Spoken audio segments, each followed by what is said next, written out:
Yang mulia para hadirin sekalian, melalui KTT ini sejarah akan mencatat bahwa baru-baru ini, Indonesia dihebohkan dengan wacana untuk boikot brand dari negara Israel. Pertanyaannya, apakah memboikot produk bisa efektif untuk menyelesaikan sebuah konflik? Mari kita bahas. Boikot produk adalah tindakan untuk tidak membeli serta menggunakan produk dari suatu perusahaan maupun negara, yang bertujuan untuk menekan perusahaan dan negara tersebut agar mengubah kebijakan dan perilakunya. Memboikot produk dapat menjadi cara yang efektif untuk mempengaruhi perusahaan maupun negara. Jika dilakukan secara luas, memboikot brand terkenal dapat menyebabkan penurunan penjualan dan keuntungan perusahaan maupun negara tersebut. Hal itu dapat mendorong perusahaan dan negara tersebut untuk mengubah kebijakan serta perilakunya agar dapat menarik kembali konsumennya. Namun, memboikot produk juga memiliki beberapa kelemahan. Salah satu kelemahannya adalah sulit untuk memastikan kalau boikot tersebut benar-benar efektif. Jika memboikot hanya dilakukan oleh sekelompok kecil orang, maka kemungkinan besar tidak akan berdampak signifikan. Selain itu, memboikot produk juga dapat menimbulkan dampak negatif bagi konsumen. Misalnya, jika konsumen memboikot produk dari suatu negara, maka konsumen tersebut tidak dapat menikmati produk tersebut lagi. Berikut adalah beberapa contoh boikot produk yang berhasil. Boikot produk Israel oleh negara-negara Arab pada tahun 1973. Aksi ini menyebabkan penurunan penjualan produk Israel di dunia Arab. Boikot produk Nike oleh aktivis hak asasi manusia pada tahun 1990-an. Aksi ini menyebabkan Nike mengubah kebijakannya terkait penggunaan tenaga kerja anak. Boikot produk Starbucks oleh aktivis lingkungan pada tahun 2018. Aksi ini menyebabkan Starbucks mengurangi penggunaan plastik sekali pakai. Ada pula beberapa contoh boikot produk yang tidak berhasil.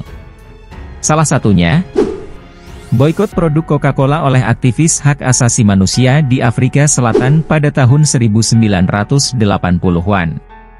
Aksi ini tidak berhasil menggulingkan rezim apartheid di Afrika Selatan.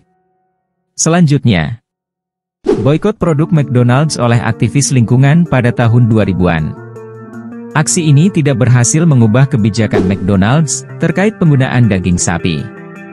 Kemudian, aksi boikot produk Unilever oleh aktivis lingkungan pada tahun 2020. Aksi ini juga tidak berhasil menghentikan Unilever dari investasi di perusahaan batu bara.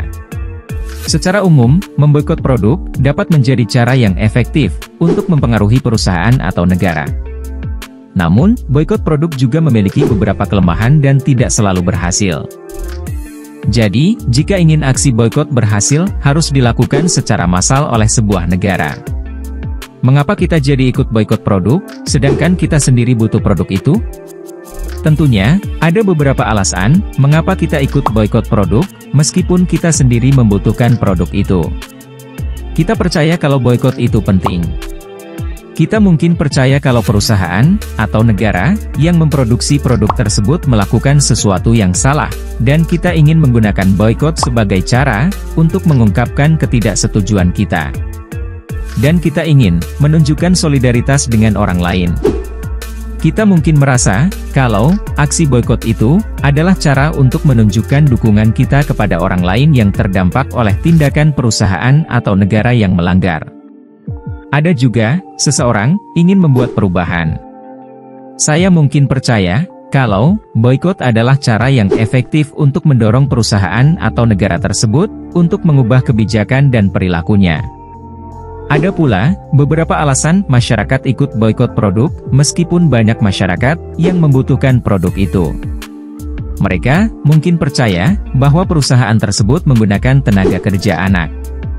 Mereka mungkin merasa bahwa penggunaan tenaga kerja anak adalah hal yang salah, dan mereka ingin menggunakan boikot sebagai cara untuk mengungkapkan ketidaksetujuan mereka.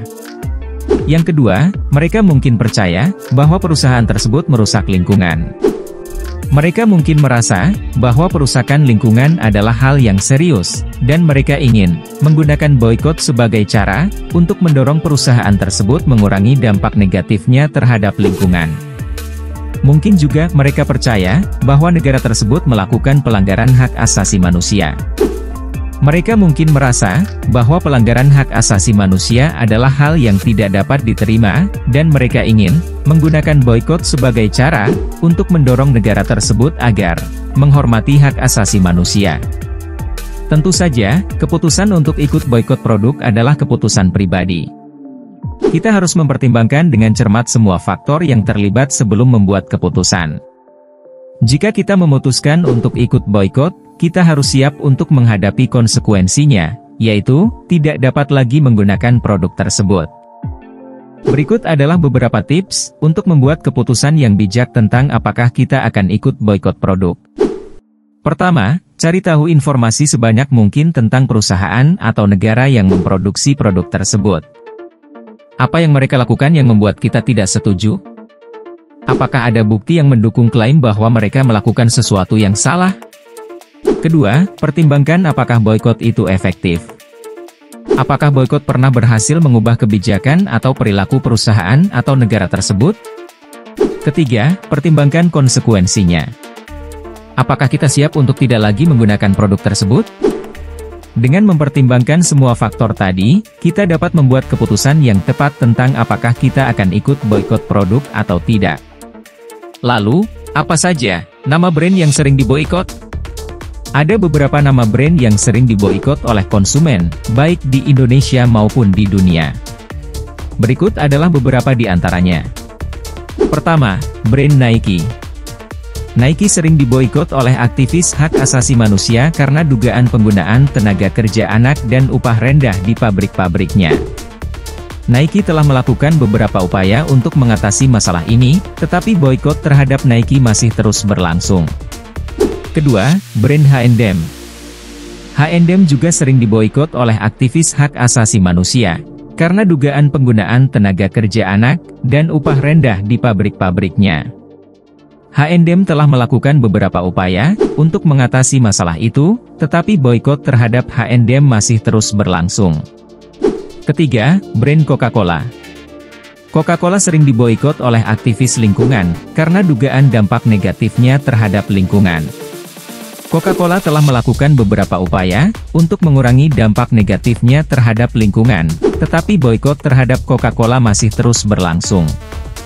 Keempat, brand Nestle.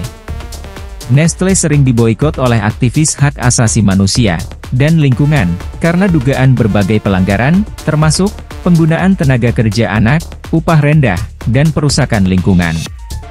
Nestle telah melakukan beberapa upaya untuk mengatasi masalah itu, tetapi boikot terhadap Nestle masih terus berlangsung. Kelima, brand Unilever. Unilever sering diboikot oleh aktivis lingkungan, karena dugaan investasinya di perusahaan-perusahaan yang merusak lingkungan. Unilever telah melakukan beberapa upaya untuk mengurangi dampak negatifnya terhadap lingkungan, tetapi boikot terhadap Unilever masih terus berlangsung. Keenam, brand Apple. Apple juga sering diboikot oleh aktivis hak asasi manusia, karena dugaan penggunaan tenaga kerja anak dan upah rendah di pabrik-pabriknya. Apple telah melakukan beberapa upaya untuk mengatasi masalah ini, tetapi boikot terhadap Apple masih terus berlangsung. Ketujuh, brand Samsung.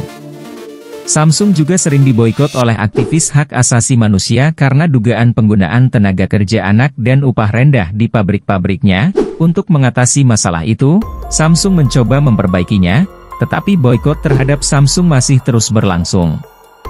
Kedelapan, brand Tesla. Tesla sering diboikot oleh aktivis lingkungan karena dugaan dampak negatifnya terhadap lingkungan. Tesla telah melakukan beberapa upaya untuk mengurangi dampak negatifnya terhadap lingkungan, tetapi aksi boikot terhadap Tesla masih sering terjadi. Kesembilan, brand Facebook. Facebook malah sering diboikot oleh aktivis hak asasi manusia karena dugaan penyebaran informasi yang salah dan ujaran kebencian di platformnya. Facebook telah melakukan beberapa upaya untuk mengatasi masalah itu, tetapi aksi boikot terhadap Facebook masih saja terjadi. Memboikot produk dapat menjadi cara yang efektif untuk mempengaruhi perusahaan atau negara. Namun, boikot produk juga memiliki beberapa kelemahan dan tidak selalu berhasil. Untuk memastikan bahwa boikot produk efektif, boikot tersebut harus dilakukan secara luas dan didukung oleh alasan yang kuat. Menurut pendapat saya, alasan mengapa nama brand tertentu sering diboikot. Pertama, karena permasalahan hak asasi manusia. Boikot sering dilakukan untuk menekan perusahaan atau negara yang diduga melakukan pelanggaran hak asasi manusia, seperti penggunaan tenaga kerja anak, upah rendah, atau diskriminasi. Kedua, karena permasalahan lingkungan. Boikot juga sering dilakukan untuk menekan perusahaan atau negara yang diduga merusak lingkungan. Ketiga, karena permasalahan politik. Boikot juga dapat dilakukan untuk menekan perusahaan atau negara yang diduga terlibat dalam pelanggaran politik, seperti pelanggaran HAM atau pelanggaran hukum internasional. Dan yang terakhir, karena permasalahan moral, seperti eksploitasi hewan atau perusakan budaya. Ada beberapa negara yang sering memboikot produk terkenal, baik karena alasan politik, ekonomi, maupun budaya. Salah satunya adalah Amerika Serikat. Amerika Serikat adalah salah satu negara yang paling sering memboikot produk dari negara lain. Boikot-boikot ini biasanya dilakukan sebagai bentuk protes terhadap kebijakan atau tindakan pemerintah negara tersebut. Contohnya, Amerika Serikat pernah memboikot produk dari Cina sebagai bentuk protes terhadap pelanggaran hak asasi manusia di Cina. Lalu negara Israel. Israel juga sering memboikot produk dari negara-negara Arab. Pemboikotan di Israel biasanya dilakukan sebagai bentuk protes terhadap dukungan negara-negara Arab terhadap Palestina. Kemudian, negara Iran. Iran juga sering memboikot produk dari negara-negara Barat. Pemboikotan di Iran biasanya dilakukan sebagai bentuk protes terhadap kebijakan-kebijakan Barat yang dianggap merugikan Iran. Selanjutnya, Korea Utara. Korea Utara adalah salah satu negara yang paling tertutup di dunia. Negara ini sering memboikot produk dari negara lain, termasuk produk-produk dari negara-negara Barat. Pemboikotan di Korea Utara dilakukan sebagai bentuk upaya untuk melindungi diri dari pengaruh asing. Lalu, ada juga di negara Cina. Cina juga sering memboikot produk dari negara lain. Pemboikotan itu biasanya dilakukan sebagai bentuk protes terhadap kebijakan atau tindakan pemerintah negara tersebut. Contohnya, Cina pernah memboikot produk dari Australia sebagai bentuk protes terhadap tuduhan Australia yang mendukung gerakan kemerdekaan Taiwan. Di Indonesia, pemboikotan produk juga sering dilakukan oleh konsumen. Pemboikotan di Indonesia biasanya dilakukan sebagai bentuk protes terhadap kebijakan atau tindakan perusahaan. Contohnya, konsumen Indonesia pernah memboikot produk dari perusahaan-perusahaan yang diduga melakukan pelanggaran hak asasi manusia. Boikot produk dapat menjadi cara yang efektif untuk mempengaruhi perusahaan atau negara.